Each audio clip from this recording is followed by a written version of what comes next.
boy who lived come to die. Let's go! I'm about to go off like a weapon. Fuel to the top, got a filled up engine. In my thoughts, obsession. I will not stop, no, I'm never second guessing. I got a God complex. Haters love to hate, but I never feel pressed. Got a lot on my plate, but I never get stressed. I'll take all the pressure like I'm acing this test.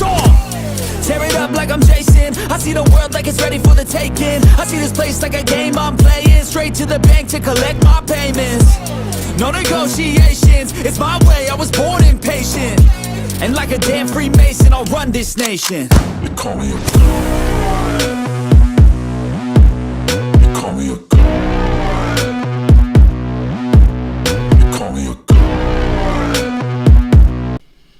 Hello guys, so yeah, I kind of have to record this for like the second time because I did like a 20-minute version, but I guess this one's going to be shorter because I kind of messed up. Yeah, so it's not going to be, probably going to miss out some things because I just don't want to go through everything again. But yeah, definitely a really good final movie. I enjoyed watching this in the cinemas when it came out, like at that time, like the final film. Yeah, it ended so well, better than Endgame in my opinion. Probably one of the best franchise endings. Just getting to see the final battle with Harry Potter and Voldemort was amazing. Just getting to see all the characters all reunite in this film that are, you know, still around. Yeah, like Lupin, the best of the Order of the Phoenix, like that black guy, you know, who's still around. Just getting to see them all fight. The Weasleys, just everyone basically. Even some of the older characters, like from the first movie, like that goblin who basically, you know, took Harry to his vault and revealed that he had all that money to spend. And gave him the Philosopher's Stone, or gave it to Hagrid, but yeah. The person who gave Harry his wand, yeah. Just some cool stuff like that. But then, like, I guess in the first act, you know, that goblin ends up betraying Harry when they're trying to get one of the things that will make, you know, Voldemort weaker. But then they have, like, a plan to get out anyway. Well, they find another plan to get out, like, using a dragon. So yeah, I'm just kind of skipping through things since, you know, I have to do this all again, so I don't want to take as long this time. Yeah. And yeah, it's just, you know, just so much cool stuff that happens in this film, man. It's just so well done from the beginning to the end. All action. I mean, there might be some breathers just for a little second, but then it's just straight to action because Voldemort's just going all out in this film with his army. And yeah, it's just crazy, man. Yeah, just everyone trying to protect Harry just gets, it becomes madness basically. Yeah. Chaos. And Harry's just trying to get these last pieces to be able to make Voldemort weaker. Yeah, the best way to defeat him, because Harry doesn't really have the strength to actually defeat him, since, you know, Voldemort has the wand to actually, you know, basically take out anyone, like Dumbledore's wand. And I didn't really talk much about the Deathly Hallows story and the three people who have these special items. Like, there's the cloak, which Harry has for like the whole franchise. Then there's the Resurrection Stone, and then there's the wand, which Dumbledore had and easily could have defeated Voldemort. It's just that his followers is what made him strong until he had that wand. Because yeah, Voldemort is strong, but with that wand he'd be invincible. And once Dumbledore dies by Professor Snape, which Malfoy was supposed to do it, and just, yeah, the Malfoy is in this movie too, like his family. Yeah, where Malfoy is kind of forced to try to kill Harry, and that just kind of ends up getting a mess. And one of Malfoy's friends basically ends up killing themselves when they're trying to burn like the whole place down, with Harry inside of it and his friends. But they end up escaping. But he still helps Malfoy escape, and another one of his newer friends. Yeah.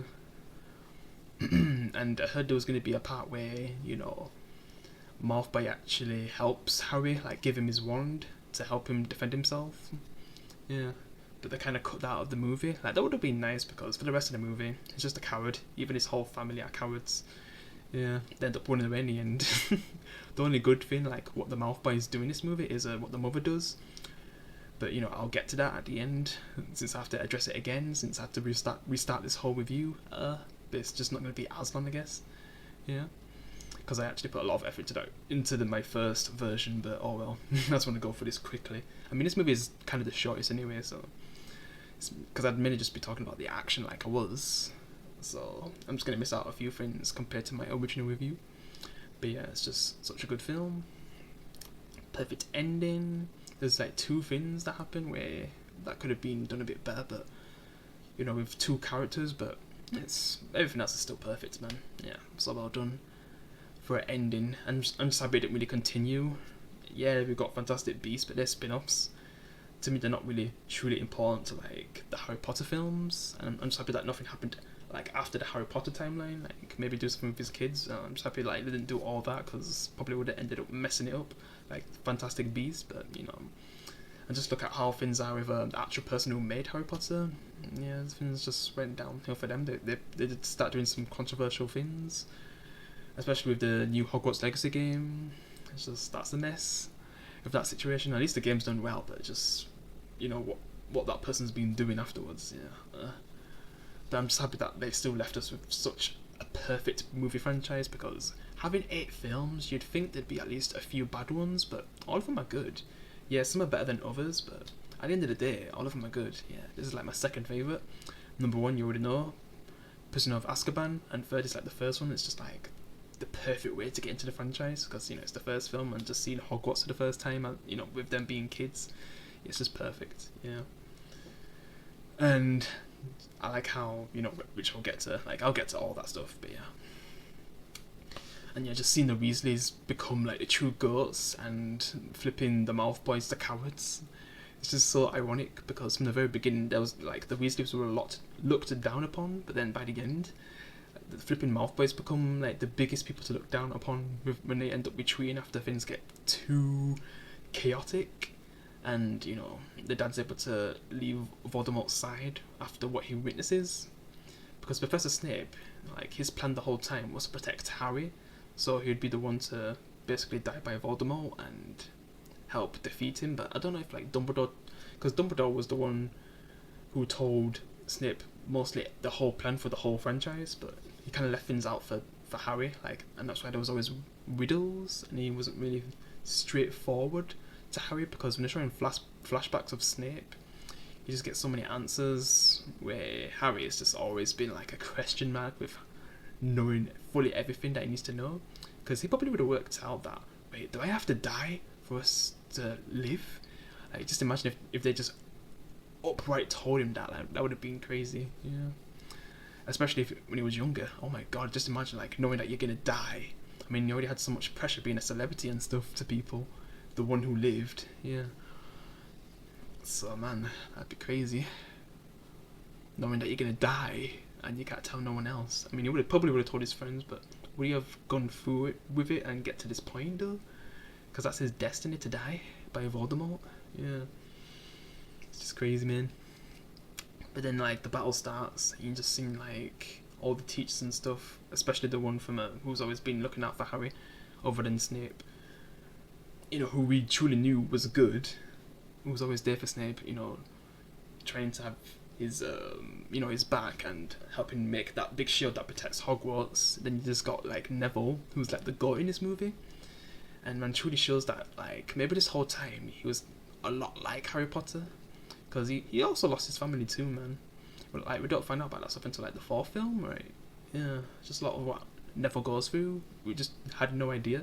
We just used to mock him when we was kids, like in those early movies, and just seeing his whole character development and becoming really useful, especially by the end before he does, which, you know, I'm gonna get to. Like, man, and just never been so brave. Like when you see him, like, you know, just standing in front of Voldemort's army, like it's flipping Endgame with Captain America, standing at Thanos' army, like just crazy stuff, man.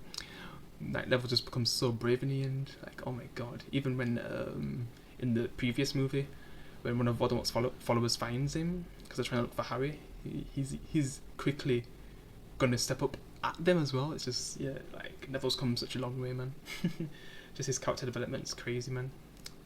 Easily in my top 5. You just never thought like he'd amount to that much by the end, like with what he does at the end. Yeah, because he has like the biggest assist to help have a chance to defeat, you know, Voldemort. But you know, we'll get to that, because you know, Harry basically ends up dying because, you know, he's just seeing like people that he cares about dying once the fighting starts, and it's just so epic. Like just seeing Lupin and that black guy from one of the last members of the Order of the Phoenix just fighting and like stopping like some of them in time and then just going like whoosh, blasting them away. Like it's just some of those awesome fight moments, and just seeing the trolls and the knights that one of Harry's teachers made. Like it's just crazy. This is chaos. And then, you know, ends up with Lupin dying off screen, and that girl from the Goblet of Fire, who was one of the contestants who got with Lupin, like they end up dead. One of the twins from the Weasleys end up dead, but he went out like a champ. Yeah, the Weasleys just put up such a good fight in this film. Even the dad, the mother, which she ends up defeating Bellatrix. Like, oh my god, that's just crazy. Like, she easily beats her. It's just crazy. Like, I just feel like Bellatrix could have been done a bit better in this film, because most she's just taking orders from Voldemort until she dies. It's just, and then when she finally has a chance to do what she wants, just go crazy like Azula in Avatar in her last part. Because if you've watched Avatar and see how crazy Azula gets when she just goes full out crazy, man, that would have been cool to see with Bellatrix. But nah, she just gets destroyed by flipping, you know, Ronald's mum. But I guess she has a lot of experience. We just never really got to actually see it until now, when it was like a life and death situation, and she just lost her son too. So yeah. I just celebrate once, you know, she defeats her, because that was someone who basically killed Dobby and Sirius Black, like two big characters, and then Ronald's mum just wipes the floor with her. Crazy, man. Yeah, it's a lot of cool moments for the characters. Yeah. And did I already touch on Malfoy with him trying to kill Harry, and then one of Malfoy's friends ended up doing a spell that ends up killing himself, and then it's burning the whole place because he's trying to kill Harry. But then, like, you know, Malfoy gets trapped with one of his newer friends, and then that's when Harry and Ronald save him. Yeah. And, you know, deleting the part where, you know, Malfoy could have helped by throwing his wand when he needed it to Harry. Yeah. Because that would have been cool, man. Like, why would they cut that out, man? Because, yeah, the only biggest thing we get is, because basically Harry, you know, he does die because he basically surrenders himself so no one else dies, because Voldemort basically ends up talking to everyone that he doesn't want anyone else, like any more wizards or witches, to die if Harry surrenders himself, which he ends up surrendering himself. And then, you know, he's basically accepting his death. Harry's accepting his death at this point, you know, closing his eyes, and then, you know, Voldemort just goes abracadabra, and you know, Harry dies like crazy. And you just see him wake up in this like place that's similar to like the first movie, the train station, but it's all white. Then he sees Dumbledore.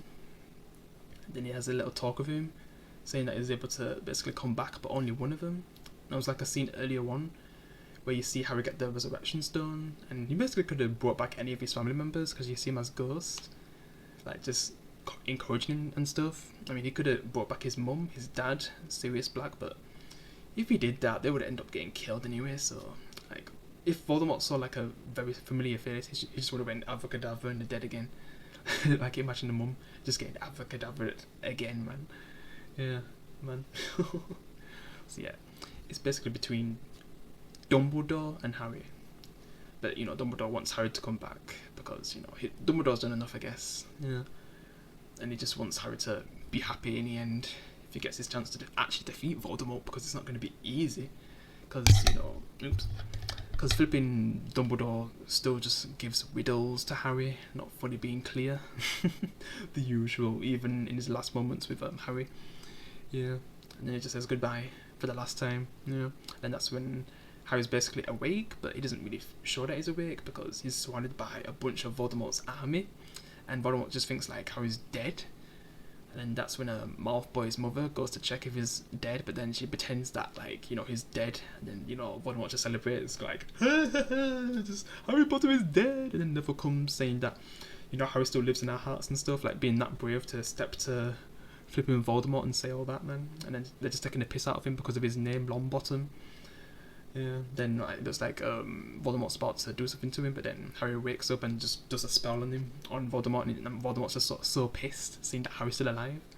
Yeah, because Hagrid at this moment is like holding Harry this whole time, you know, parading that, you know, that Harry's dead. Just seeing Hagrid having to do that, man, was so sad. Yeah, because Hagrid loved Harry so much, man. It was like his dad.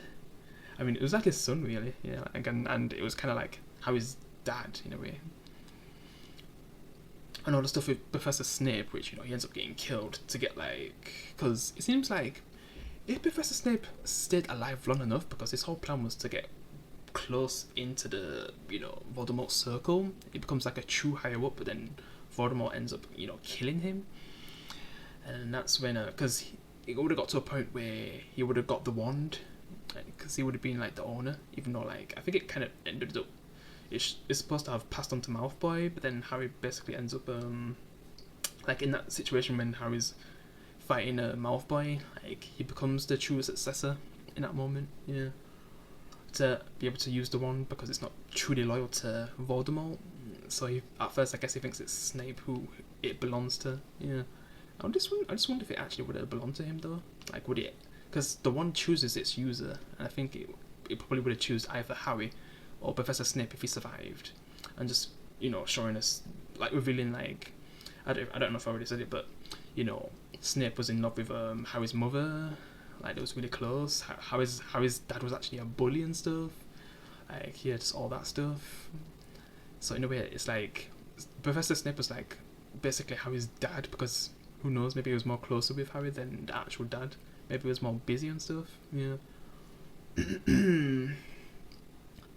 So it seems like they got close together, but then the mother ends up dying, and then Professor Snape just basically protects Harry for the whole time, and finds out that from Dumbledore that he needs to protect Harry until the day he needs to die to be able to have a chance against Voldemort, because that's Harry's destiny.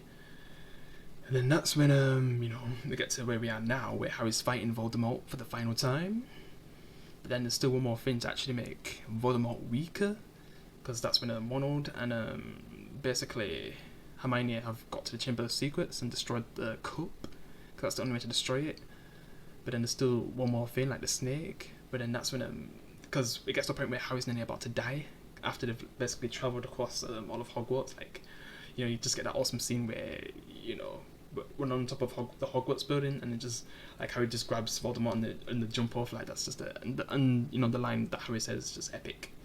And just seeing him go through all of Hogwarts is just so cool. It's crazy, man. And then when they crash down, and then that's when they have the final duel with their wands, and it seems like Voldemort's winning, but then Neville basically is able to kill the snake that almost killed Ronald and Hermione. So basically he ended up flipping saving Hermione, the one who was the GOAT for like several movies, and then also helping defeat the final thing that made basically Voldemort invincible, so Harry could finish the job. Like, my god, Neville's basically the true hero in the end. If you think about it, I didn't realise that much in the end. Neville basically has the true thing to actually just, kill Voldemort. It's just crazy to think about that. Neville, man, crazy. And then Voldemort ends up dying, like turning to dust like Thanos in Endgame, and basically ends. We get to see him older. They all have kids, even flipping Malfoy. But he would have cared more if he actually helped, Harry, which they deleted that scene for no reason, which it just would have made more sense, because this movie is shorter than all of the movies, so they could have at least added that scene to make it more good for Malfoy, because it's nice that things worked out for him in the end when they got older, because it's like a 19-year time skip. Like Harry's with Ronald's sister, Ronald's with Hermione, they all have kids. It's a nice ending. We get to see him go to Hogwarts for the first time, just like in Philosopher's Stone, like the kids. Their kids. And you just see the three of them together in the final shot. It's just, perfect way to end the franchise. And then the two things that I wish they did better, like actually get to see Lupin die instead of just being off screen, and you just see his body next to, the Goblet of Fire girl. And Bellatrix having more of a fight instead of just getting killed so quickly, because she's barely in the movie. Then when she actually gets a chance to, go crazy, she just gets killed so quick. It's like if Azula, like she was fighting, Anne's Gan, and she just gets beaten like 1 minute, and you don't see her go crazy. Like just, oh my god, like Azula in that last scene. I can't wait to review Avatar, man. Because in that last scene, oh my god. But I'm still happy that the franchise ends well, and it looks like I kind of got to that around the same time. But guess I'll end it here, guys. Appreciate you guys watching all of these reviews of Harry Potter, such a great franchise. Can't wait to watch it again in the next few years. But guys, appreciate if you can leave a like. I'll see you in the next one. Peace.